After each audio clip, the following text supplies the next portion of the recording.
Welcome to this video students.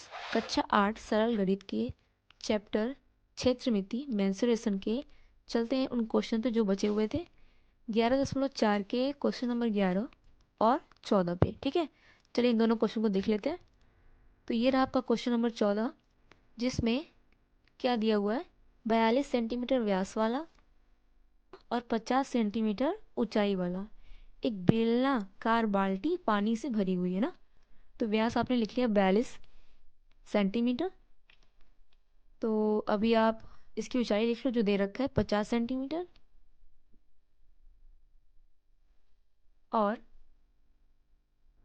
ये पानी से भरा हुआ है। ठीक है, अभी आप थोड़ा सा चित्र बना के समझ लो कि इसका ऊंचाई दिया हुआ है और व्यास दिया हुआ है। तो त्रिज्या पता कर लेंगे, है ना, आधा करना है। तो त्रिज्या कितना हो जाएगा आपका 21। अब बोल रहा है कि एक 66 सेंटीमीटर लंबे व 21 सेंटीमीटर चौड़े आयताकार टंकी में पानी को उड़ेला जाता है। यानी इस बाल्टी के पानी को इस टंकी में डालना है आपको, जिसकी लंबाई दिया है और चौड़ाई दिया हुआ है, लेकिन ऊंचाई हमको मालूम नहीं है। तो इसकी ऊंचाई हमको मालूम करनी है। ठीक है, ये रहा आपका क्वेश्चन। क्वेश्चन को हल कैसे करेंगे आप, दोनों का आयतन तो समान होगा, तो पहले बेलन का आप आयतन निकाल लोगे और उसी आयतन को घनाभ के बराबर रख के आप ऊंचाई निकाल लोगे। तो बेलन का आयतन क्या होता है, पाई आर स्क्वायर एच, है ना। फॉर्मूला रख लीजिए, बेलन का आयतन बराबर पाई आर स्क्वायर एच। अब पाई आपका दिया हुआ है 22/7, जानते हो आप होता है। और त्रिज्या, त्रिज्या आपका होता है कितना, अभी क्वेश्चन में 42 व्यास दिया हुआ है तो आधा करना पड़ेगा, कर लो आधा यहीं पे। आप सब कुछ दिखाओगे कॉपी पे, ताकि आप स्पष्ट जानते रहो कि कहाँ से 21 आया हुआ है ना। वर्ग करना था 2 बार लिख लिया, ऊंचाई दे रखा है 50। अब इसको इजिली आप हल कर लो, 7×3 = 21, 22×3 = 66 और 21×5 = 105 होता है। आप गुणा करा लेना, ठीक है। आ जाएगा आपका 69,300 सेंटीमीटर स्क्वायर। और वॉल्यूम तो सेम रहेगा, यानी आयतन जो आप निकाल रहे हो, बेलन बेलन यानी कि जो बाल्टी है उसके अंदर जो पानी है वो क्या होगा, सेम रहेगा। तो घनाभ का आयतन होता है लंबाई गुणे चौड़ाई गुणे ऊंचाई। अब वो आयतन जो पहले आप निकाल रहे हो उसके बराबर में रख दोगे। लंबाई और चौड़ाई दिया हुआ है, ऊंचाई हमको मालूम नहीं है। तो यहाँ से 66 और 21 को हटाएंगे, चला जाएगा 69,300 के बटे में। अब इसको आप सॉल्व कर लो, देखो 3 से काट लो, 3×7 = 21, 3×2 = 6, 3×3 = 9, 3×1 = 3, 0 0। अब फिर 7 से कट रहा है क्या, 7×3 = 21 और 7×3 = 21 और 2 0 और आ गया आपका, यानी ऊपर रह गया आपका 3300 और नीचे बच गया 66। लिख लो इसको आप, अब इजी है। 33×2 = 66 और जब 100 को 2 से डिवाइड करेंगे तुमको मिल जाएगा 50 क्या, सेंटीमीटर। यानी घनाभ, ये जो टंकी है उसकी ऊंचाई होगी 50 सेंटीमीटर। ये रहा था आपका क्वेश्चन। क्वेश्चन नंबर 11 ना, यही था।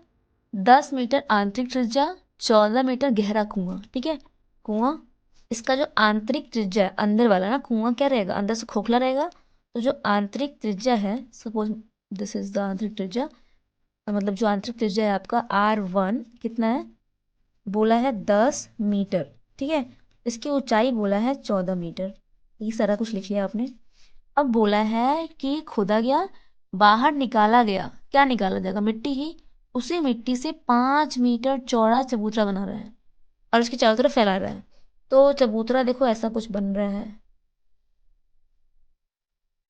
ऐसा कुछ, है ना, सर्कुलर बनाएगा गोला में। ठीक है, ये चबूतरा इसके चारों तरफ ऐसा होगा। और बोला है ये जो चौड़ा है जो चबूतरा, कितना है ये, इससे 5 मीटर ज्यादा है।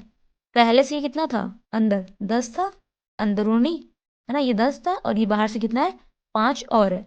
ठीक है, तो अंदर वाले बेलन, मतलब कुएं से जितनी मिट्टी आप बाहर निकालोगे, यानी इस बेलन का जो आयतन होगा, यानी मिट्टी का जो आयतन होगा वो क्या होगा, इस आयतन के बराबर होगा जो इसके चारों तरफ फैला हुआ है ना।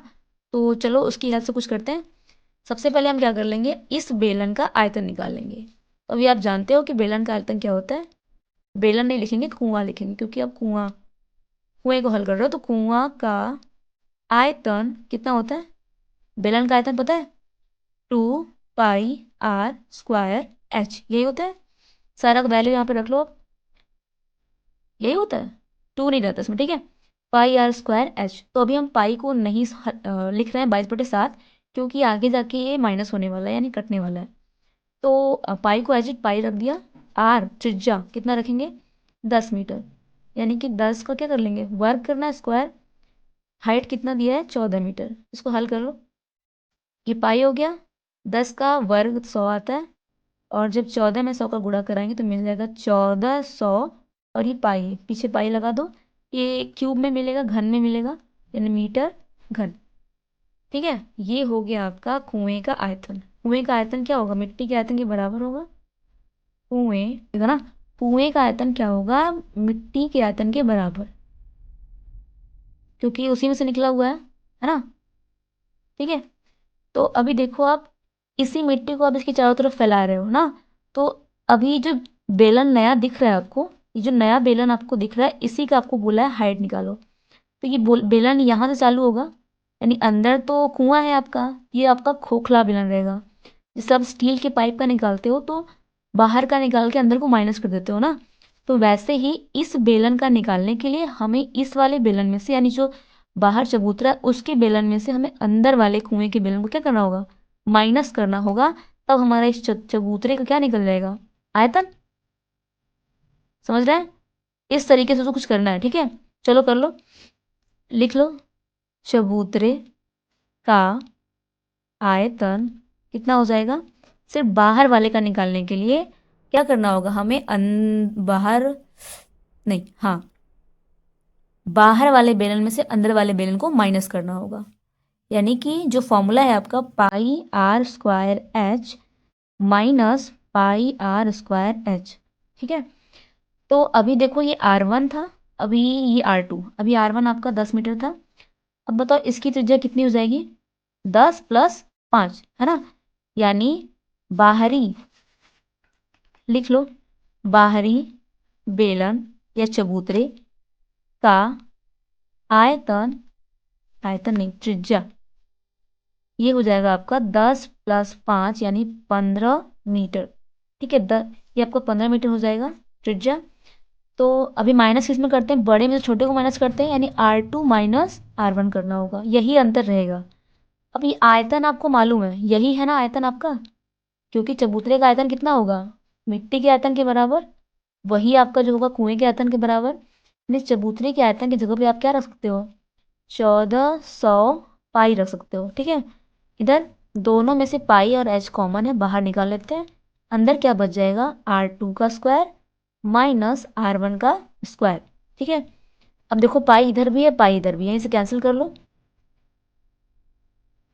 हाइट हमें नहीं मालूम, वही तो निकालना है हमको, चबूतरे का हाइट निकालना है ना, इसकी ऊंचाई हमको पता करनी है। तो अभी क्या कर लेंगे, R2 दूसरी त्रिज्या कितनी थी, 15 का वर्ग कर लेंगे, और R1 कितना था, 10, 10 का वर्ग कर लेंगे। यहाँ से हमको निकाल लेंगे ऊंचाई। कैसे निकलेगा, 15 का वर्ग कितना होता है, 225, 10 का वर्ग होता है 100, 1400 बराबर हाइट घटा लो, कितना मिल जाएगा, 125, है ना। यहाँ से इसको हटाएंगे, चला जाएगा ये 1400/125, काट लो इसको, 5 से काट लीजिए, 5×2 = 10, 5×8 = 40, इसको काट लो, 25, फिर 5 से काट लो, 5×5 = 25, 5×5 = 25, 5×6 = 30, ये मिल गया 56/10/5। अब इसको हल कर लेंगे आप, कितना मिल जाएगा, 5 एकम 5, 5 एकम 5, 10 5×2 = 10, यानी ये निकल गई आपकी इस बेलन की, यानी जो बाहर चबूतरा है, चबूतरे वाले बेलन की ऊंचाई। ये हो गया आपका, किस में आ जाएगा, मीटर में, यानी बाहर वाला जो चबूतरा है इतने मीटर ऊंचा है, ठीक है।